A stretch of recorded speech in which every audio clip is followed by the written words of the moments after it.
Bueno, ¿quiénes vienen a este espacio? Todos los que están de alguna manera haciendo cosas para cambiar el mundo, mejorar la situación del mundo. Ahí hay dos tipos de situaciones, ¿no? Hay organizaciones que están, de hecho, atendiendo a necesidades humanas que el Estado no está alcanzando a atender. Entonces termina haciendo un poco un rol complementar al del Estado, y que alguna gente del Estado lo juega con esto para utilizar la sociedad civil para hacer lo que no quiere hacer, no quiere gastar haciéndolo. Y que incluso hay un presidente brasileño que por ser sociólogo era muy erudito, y que dijo que las organizaciones no gubernamentales de hecho eran organizaciones neogubernamentales, o sea, son brazos del Estado donde el Estado no puede llegar. Pero hay gente de todo ese tipo que viene para atender situaciones concretas, pero también, y hay muchas organizaciones que están de hecho luchando para cambiar el sistema, para superar el capitalismo, por lo tanto, yendo a las causas del sistema que vivimos actualmente y a las estructuras de ese sistema. Bueno, es un proceso. Este proceso de creación de espacios es un proceso que es una descubierta progresiva. Nosotros que estamos en la organización de esas cosas, lo sentimos que a cada vez aprendemos más. El primer foro ha sido ya un aprendizaje muy grande, del primero, del segundo al tercero, metodológicamente vamos intentando mejorar las cosas y vamos descubriendo dimensiones. Y hay una dimensión del foro que nos salió muy claramente desde el primero, que es que de hecho estamos experimentando nuevas formas de hacer política. Política en el sentido amplio que hemos dicho, pero también en el sentido de la política de los partidos y de los gobiernos. O sea, hay nuevas formas de hacer política que hay que hacer y que incluso contestan a un poco el problema que tiene la política actualmente, que la población en general se afasta por las deficiencias de la democracia representativa, por las deficiencias de la relación representantes-representados, por la manipulación de los medios de información, etcétera, etcétera.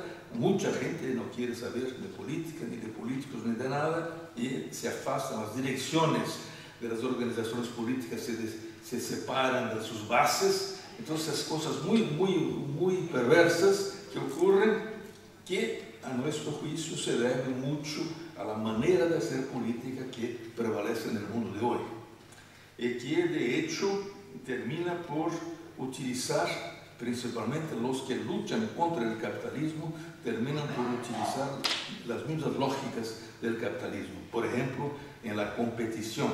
Competición se dice. Yo hablo un poco de portuñol, pero ustedes me entienden, ¿no? ¿Cierto?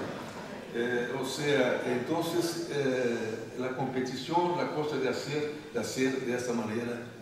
Bueno, este nuevo modo de hacer política incluye una dimensión extremadamente importante para la lucha contra el sistema, que es la construcción de la unión. Fundamental es construir la unión, porque el sistema nos mantiene su dominación, especialmente porque nos divide montones. Las fuerzas, es típico, es recurrente en las fuerzas de izquierda, digamos, que son por el cambio, que se dividen montones de veces, se enfrentan por veces con más violencia entre ellas que contra el enemigo común, digamos. Entonces, esta cosa de la construcción de la unión es lo que hace el foro una descubierta que hemos hecho.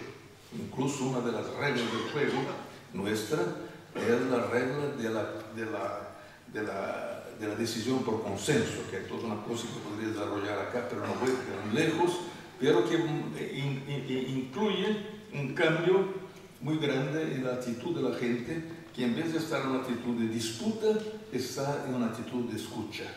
O sea, no voy a ver lo que otro dice de error, sino que voy a ver lo que otro dice de verdad. E intento, y una cosa también que ha sido dicha acá, más que la interactividad, hacer la transversalidad de situaciones y construir nuevas verdades de todos nosotros, juntos.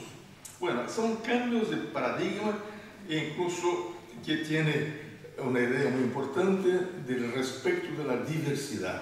Las ideas que tuvimos políticamente durante mucho tiempo, la unidad de la gente, pensando lo mismo, haciendo lo mismo, junta. No, hay que entender que hay que ser muy diverso, muy múltiple, etc. en la acción política, y en el respecto de la diversidad, entendiendo que hay una gran riqueza en la diversidad, hay una gran riqueza en el conflicto.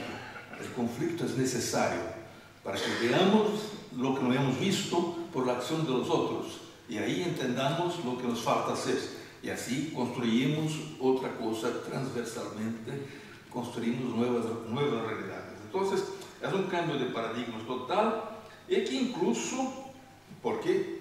¿Por qué? ¿Solo por el gusto de novedad? No, porque de hecho terminamos el siglo con muchas frustraciones y muchas decepciones.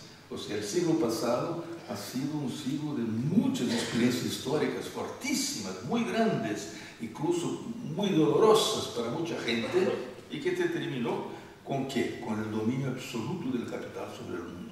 Estamos en el momento ahora en que el capital nos domina, no solamente materialmente, sino que también en nuestras cabezas. O sea, estamos todos absolutamente integrados al sistema, e incluso no alcanzamos a pensar de manera alternativa, porque el sistema nos pone permanentemente controlados en la cabeza para mantenerse. Bueno, entonces lo que hay que pasar de una lógica, la lógica del capitalismo, a una otra lógica, que es básicamente dos grandes diferencias. La primera de la competición a la cooperación, es un cambio total de relación, ¿no? Y pasar de la búsqueda del lucro a la búsqueda del atendimiento de las necesidades humanas. O sea, son dos caminos totalmente para todo. Para la producción, si hago la producción para el lucro, lo hago un tipo de producción, una manera de producir, etc., distinto de la producción que hago para atender a las necesidades humanas. La manera de hacerla, los métodos que utilizo, las técnicas son distintas, ¿no? Esa es la gran diferencia, que es salir de la lógica del capitalismo y pasar a una lógica que unos dicen que es del socialismo, pero el socialismo, infelizmente, las experiencias del socialismo real han sido tan terribles que no se puede hablar de eso. De hecho, me gusta mucho una expresión que el padre Ducard usa, que es el pascapitalismo. ¿Qué va a hacer esto? No sabemos, pero es el pascapitalismo que tenemos que hacer. Que se va a tener este nombre, no sabemos, pero no es más el capitalismo. Bueno, entonces, no hay, en esta perspectiva de nueva práctica, no hay modelos, no hay más, digamos, la idea digamos, de que tenemos un modelo prontito de una nueva sociedad. No, vamos a construirla, e incluso hay cambios muy grandes. Por ejemplo, el cambio de la manera misma de entender las pirámides de poder.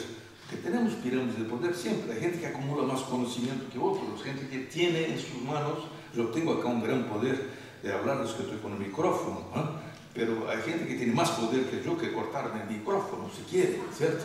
Entonces, la gente que acumula mucho poder y que utiliza muy mal, pero de hecho es que vemos el poder como una pirámide siempre, de esta manera: arriba los que tienen mucho, abajo los que no tienen nada, poquísimo, ¿no?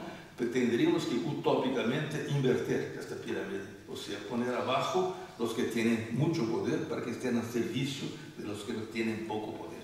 Son cambios muy grandes que solo se pueden hacer por una acción múltiple, diversificada, con múltiples niveles.